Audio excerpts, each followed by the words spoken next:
या ट्रीटमेंटमुळे आनंदीच्या जीवाला किती धोका असू शकतो? म्हणजे आनंदीला ह्या ट्रीटमेंट संदर्भातली संपूर्ण माहिती तुम्ही दिलेली आहे आणि तुम्ही ट्रीटमेंट सुरू केलेली आहे। या ट्रीटमेंट संदर्भात ह्याचे साइड इफेक्ट्स संदर्भात मी संपूर्ण रिसर्च करून इथे आलेलो आहे। हे बघा, तुम्ही नेटवर सर्च करून आला असाल तर तुम्हाला तिकडे संपूर्ण आणि खरी माहिती मिळणार नाहीये। डॉक्टर, मी एक वकील आहे आणि ह्या ट्रीटमेंट संदर्भातल्या बऱ्याच केसेस मी हँडल केलेल्या आहेत, त्यामुळे ह्याचे साइड इफेक्ट्स मला माहिती आहे। तेव्हा असं समजू नका की आम्हाला काहीच माहिती नाहीये। आनंदीची तब्येत खूप नाजूक आहे आणि पुन्हा जर का तिने प्रेग्नन्सीसाठी प्रयत्न केला तर तिच्या जीवाला धोका आहे। ही गोष्ट तुम्हाला माहीत असून सुद्धा तुम्ही ट्रीटमेंट सुरू करत असाल तर मी तुम्हाला आणि तुमच्या संपूर्ण सेंटरला कोर्टात खेचू शकतो।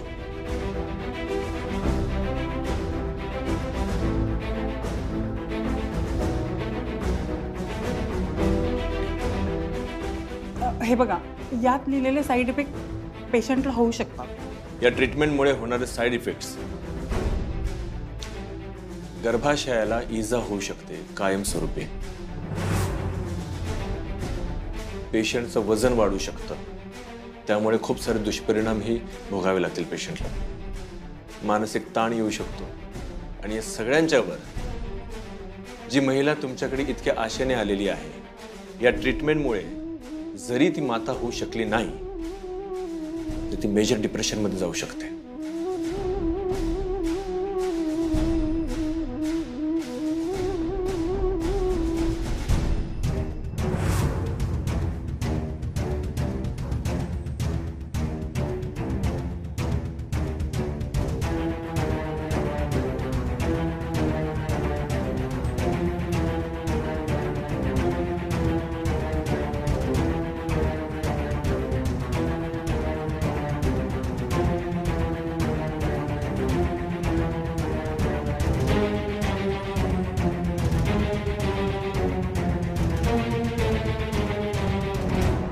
इकडे काय करतेस?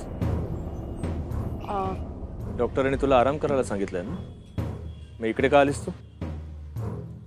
राघवा, आम्ही ना, मी तुझ्याशी बोलत नाही आई, माझ्या बायकोशी बोलतोय मी। तुला जितका गोंधळ घालायचा होता तितका पुरे आता आनंदीने कितीही तुझी बाजू घेतली, तुला वाचवण्याचा प्रयत्न केला, तरी तू माझ्याशी खोटं वागलेली आहेस ही गोष्ट मी कधीच विसरणार नाहीये।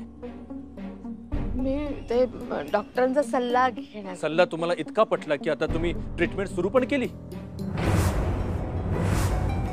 मला न विचारता न सांगता, आणि आगाऊ पैसे सुद्धा भरले।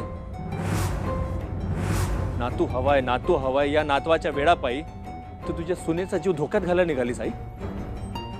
नाही रे राजा, मी तिच्या सुखासाठीच। अरे तिने सुखी राहण्यासाठी ती जगली तर पाहिजे ना।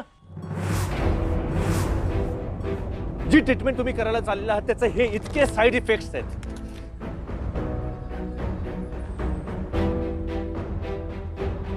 रमा बरोबर म्हणत होती, माझी आई माझ्या बायकोला सून म्हणून बघतच नाही।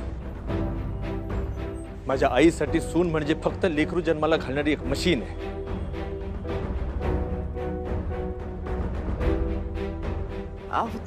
तसं नाहीये आई, आई माझ्या चांगल्यासाठी। बस आनंदी बस, कसली झापड डोळ्यांवर लावलीस तू? हा, कशा करता? तुला कळत नाही काय चाललंय हे? आईसाठी तुझ्या जीवाची किंमत नसेल, पण माझ्यासाठी तू सर्वस्व आहेस ना आनंदी। आबांनी तुझा हात माझ्या हाती देताना तुझी जबाबदारी माझ्यावर सोपवली होती। आपल्या लग्नाच्या वेळी आपण एकमेकांना वचन दिलं होतं एकमेकांचा सांभाळ करू। खरं तर माझीच चूक झाली। मला सगळेजण सांगत होते माझी आई माझ्या अपरोक्ष माझ्या बायकोला नीट वागवत नाही, पण मी म्हणायचो की नाही, माझी आई आहे ती असं वागू शकत नाही ती। हा माझा गैरसमज होता आणि त्याचा तू इतका मोठा गैरफायदा घेतलास। आनंदीच्या चांगुलपणाचा गैरफायदा घेत राहिलीस तू। अगं आनंदीला काय वाटतंय, तिचं मन काय सांगतंय हे कधीतरी जाणून घेण्याचा प्रयत्न केलास तू, पण नाही। तुला फक्त तुझा स्वार्थ महत्वाचा होता, तुला फक्त नातू हवा होता आणि त्याच्यासाठी आनंदीचा जीव धोक्यात घालायला तू निघालीस। तू तिला रोखू शकलीस आई, पण नाही, तू असं नाही केलंस, पण आता मी हे होऊ देणार नाही. आनंदी, या बाईचं तुला काही ऐकायची गरज नाहीये. चल.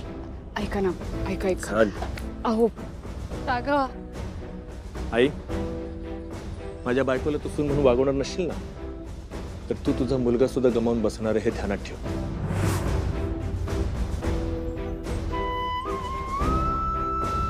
राघव, मी नाही रे, आनंदीचा जीव घेण्याचा प्रयत्न नाही केला रे राजा. मी तिच्या सुखाचाच विचार करते रे. मी तुमच्या सुखाचा विचार करते रे राजा. नो, असं का करतोस तू? असं का बोललास तू? मला वाटतं मनापासून तुमच्या पत्री एक मूल असावं म्हणून रे चाललंय सगळं. कसले आरोप करतोयस तू आईवर? ए राघवा. अहो ऐका ना. हो ऐका ऐका ऐका, चिडू नका माझ्यावर. ऐका बरं. हे बघ आनंदी, तुला आरामाची गरज आहे. मी तुला एकटीला इथे सोडणार नाहीये, आणि आईसोबत तर अजिबात नाही. नाही नाही नाही, चुकलो. खरंच आम्ही दोघेही चुकलो. इतकी मोठी गोष्ट तू माझ्यापासून लपवून ठेवलीस. सांगणार होते मी तुम्हाला. मग का नाही सांगितलंस? आईने तुला नाही म्हटलं म्हणून तिचं ऐकलंस ना तू? दोघेही चुकलो ना आम्ही. मग आईंवरच का ओरडताय तुम्ही? मलाही ओरडा, चिडा माझ्यावर. आईंना इथे एकटीला सोडून जाणं योग्य नाही वाटत आहे मला. आई चुकल्या असतील असं तुम्हाला वाटत असेल, पण त्यांचा हेतू वाईट नव्हता. माझ्यासाठी करतायत ना त्या हे सगळं. त्यांना असं एकटीला सोडून जाणं बरोबर वाटतंय का तुम्हाला? चला ना घेऊन जाऊयात त्यांना. आईला काय वाटतंय, तिचं काय म्हणणं आहे याची काळजी तू करायची गरज नाही आनंदी. माझी आई आहे ती, मी बघेन काय करायचं ते. एक लक्षात घे, हे तुझं आयुष्य आहे. तुला जसं हवं तसं तू जगायचंस. तिची काळजी करू नकोस. चल. असं काय बोलताय तुम्ही? चला ना घेऊन हे जाऊयात. बोलण्याची वेळ तुम्हीच आणलीत माझ्यावर. आता पुरे, गाडीत बस.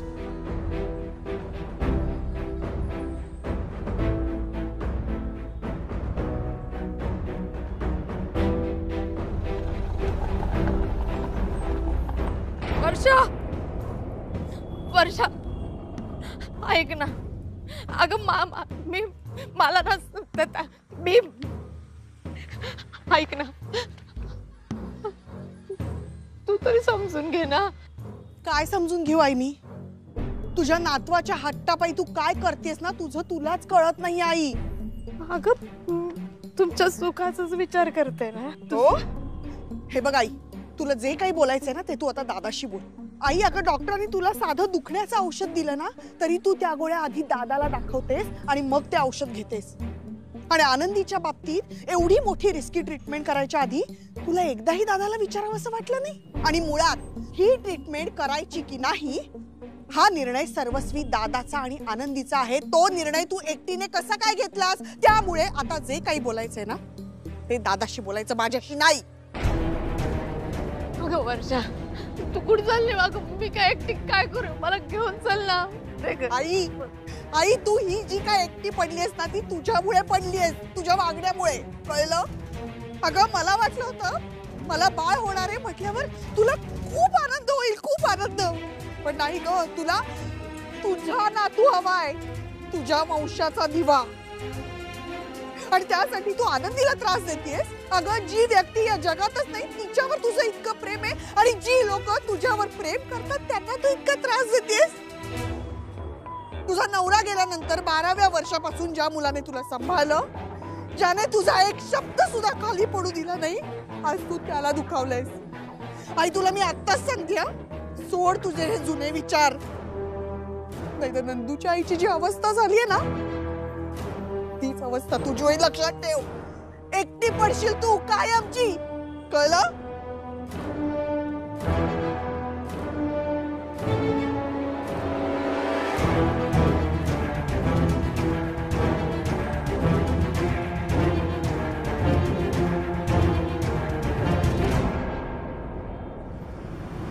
आनंदी बाळा, अगं तू असं का केलंस? निदान राघवला तरी सांगायचं होतंस ना. म्हणजे तुम्ही दोघींनी परस्पर ठरवून तू ट्रीटमेंट सुरू सुद्धा केली. पेपर्स माझ्या हाती लागले म्हणून हे सगळं कळालं, नाहीतर ही इतकी रिस्की ट्रीटमेंट ह्या दोघींनी सुरू केली असती आणि हिला त्रास झाल्यानंतर आपल्याला कळालं असतं. आनंदी, हा काय मूर्खपणा आहे ग. आई, अहो डॉक्टरांनी सांगितलं होतं ही ट्रीटमेंट उपयुक्त आहे म्हणे. बऱ्याच बायकांना फायदा झालाय हा ट्रीटमेंटचा. फायदा झाला असेल ना, पण ज्यांना फायदा झाला नाही त्यांना साईड इफेक्ट्समुळे काय काय सहन करावं लागलेलं आहे हे नसेल त्यांनी सांगितलं ना. आनंदी, ही ट्रीटमेंट चांगली असो किंवा त्याने तुला धोका असो, पण ही ट्रीटमेंट घ्यायची की नाही घ्यायची हे तू राघवशी बोलायला हवं होतं ना.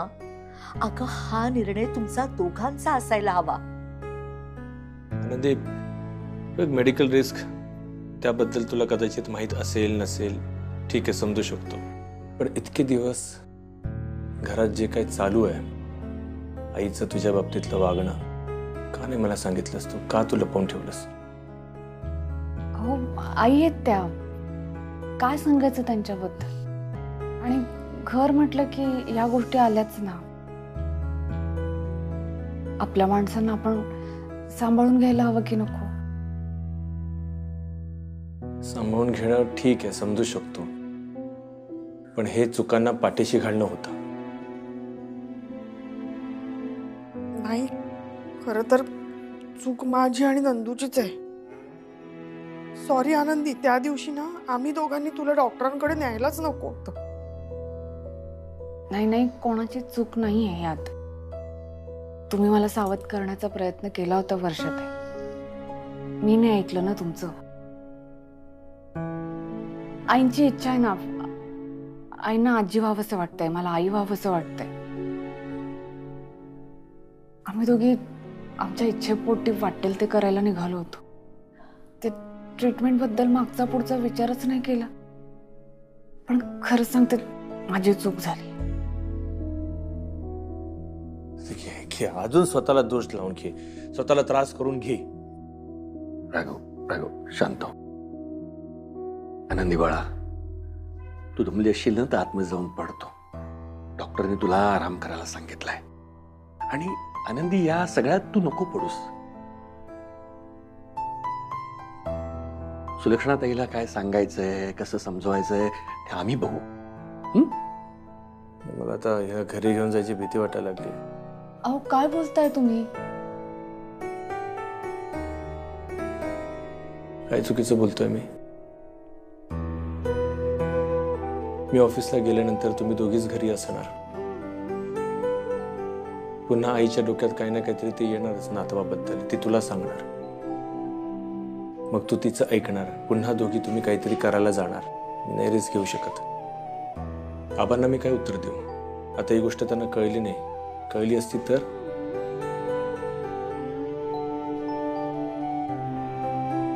हो, त्यांना असंच वाटत राहिलं असतं ना की त्यांनी इतक्या विश्वासाने त्यांच्या मुलीचा हात माझ्या हाती दिला, पण तिचा ह्या घरामध्ये इतका छळ होत असताना मी मात्र फक्त बघ्याची भूमिका घेत होतो. माझं हे घर आहेच ना. पण मग त्याच घरामध्ये इतकं काही घडत होतं तरी सुद्धा तू का नाही सांगितलंस? कुठल्या विश्वासाने मी तुला घरी घेऊन जाऊ? आता मला काय वाटतं, तुम्ही दोघं जण सध्या इथेच राहा. सुलक्षणा त्यांचा राग शांत झाला की आपण त्यांच्याशी बोलूया. मग बघूया पुढे काय होतंय ते. नाही नाही नाही नाही आई, आम्ही आमच्या घरी जातो. अहो, आई काय एकट्या राहतील का? आम्ही जातो. आई या आधी सुद्धा एकटी राहिलेली आहे आनंदी. आईंचं म्हणणं मला पटलंय. काही दिवस आपण इथेच राहू. आईला सुद्धा तिच्या चुकांची जाणीव होईल तोपर्यंत.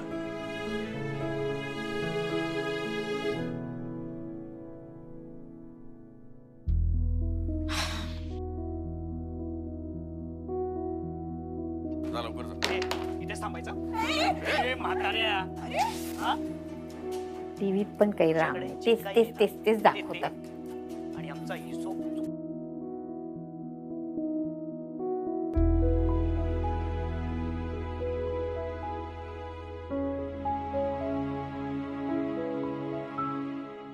यायला पाहिजे ना. आतापर्यंत घरी आई आहे, काळजी करते, पोरीला घेऊन येतोय, बरं नाही आहे तिला. नातू हवाय, नातू हवाय, या नातवाच्या वेळापायी तू तुझ्या सुनेचा जीव धोक्यात घालायला निघालीस आई. नाही रे राजा, मी तिच्या सुखासाठीच. अरे तिने सुखी राहण्यासाठी ती जगली तर पाहिजे ना. माझ्या बायकोला तू सून म्हणून वागवणार नसशील ना, तर तू तुझा मुलगा सुद्धा गमावून बसणार हे ध्यानात ठेव. राग आलाय त्याला. आनंदीला समजावत बसला असेल, पण मग घरी आणून समजवायचं ना. ते रस्त्यावर कुठे हिंडतायत काय बाई कळतच नाही मला. भूक पण लागले, खाऊन घेते, मग मला चांगलं कळेल, डोकं चालेल जरा. खाते.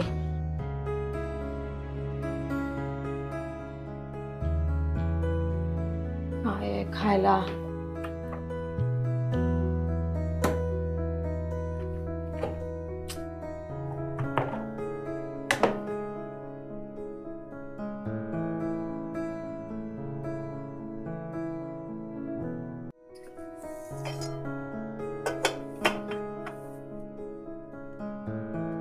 काहीच नाही खायला पण. अरे काय चालू आहे? भूक लागली आहे मला, पत्ता नाही अजून.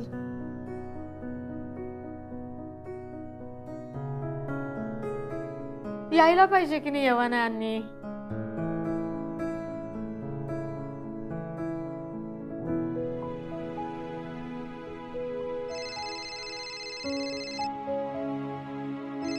आईचा फोन आहे.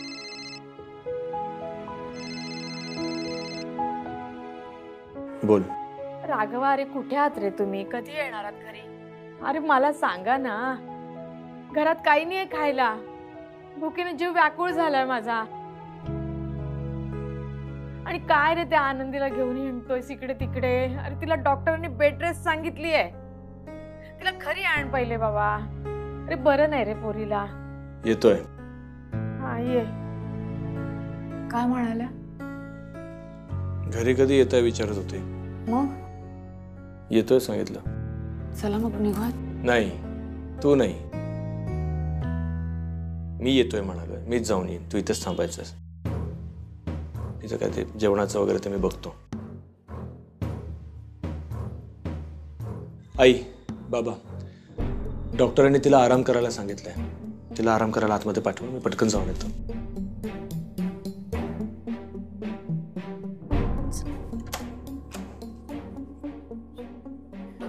सावकाश सावकाश ये.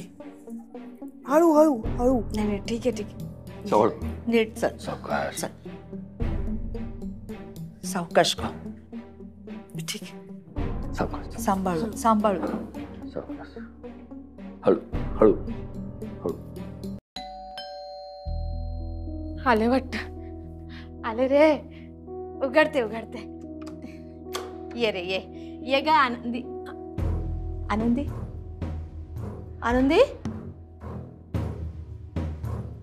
आनंदी कुठे? हा, तिला का नाही आणलंस? कुठे आहे ती? ए बरं राघवा, आपली काही भांडणं असतील ना, मला ओरड, माझ्यावर रागव. तिला घरी घेऊन ये बाबा. तिला आरामाची गरज आहे. जा घेऊन ये. कुठे आहे ती बाळा? तुला खरंच आनंदीची एवढी काळजी वाटते आई? खरंच तसं असतं ना तर हे नसतं केलंस तू. असं का बोलतोस? माझी पद्धत चुकली असेल, मी बोलले असेल खोटं, पण माझा हेतू खूप प्रामाणिक होता. खूप खूप मनापासून करते मी हे सगळं. माझ्यावर विश्वास ठेव राजा. माझं चुकलं ना, मला रागव, पण तिला त्रास होता कामा नये. तिला घरी घेऊन ये. तिला आरामाची गरज आहे. आनंदी जिकडे आहे तिकडे व्यवस्थित आहे. म्हणजे कुठे आहे? कुठे आहे आनंदी? अरे कुठे ठेवलंयस तिला? ए बाळा, कुठे ठेवलंयस? अरे घरी जितकी सोय होते तेवढी बाहेर नाही होत रे. घरी सगळी तिची औषध आहेत, तिची काळजी घेणारी लोक घरी आहेत. तिला कुठे ठेवलं? तुझ्या जेवणाची सोय केलेली आहे. पिझ्झा आणलेला आहे. तुला आवडतो ना पिझ्झा? हे पाणी तुझ्यासाठीच भरतोय मी. हा, आनंदीला आरामाची गरज आहे म्हणून तिला पाटकर बाबांकडे ठेवलंय मी. पाटकरांकडे कशाला ठेवलंस? हा, का आपलं घर नाहीये का? घर आहे ना. तिला घरी घेऊन ये. आपल्या घरी घेऊन ये. जा राजा. हे बघ, तिला आरामाची गरज आहे. पण तिला एकटीला पण ठेवणार नाहीये मी स्वतः तिच्यासोबत असणार आहे. काळजी नको. हा पिझ्झा खाऊन घ्या.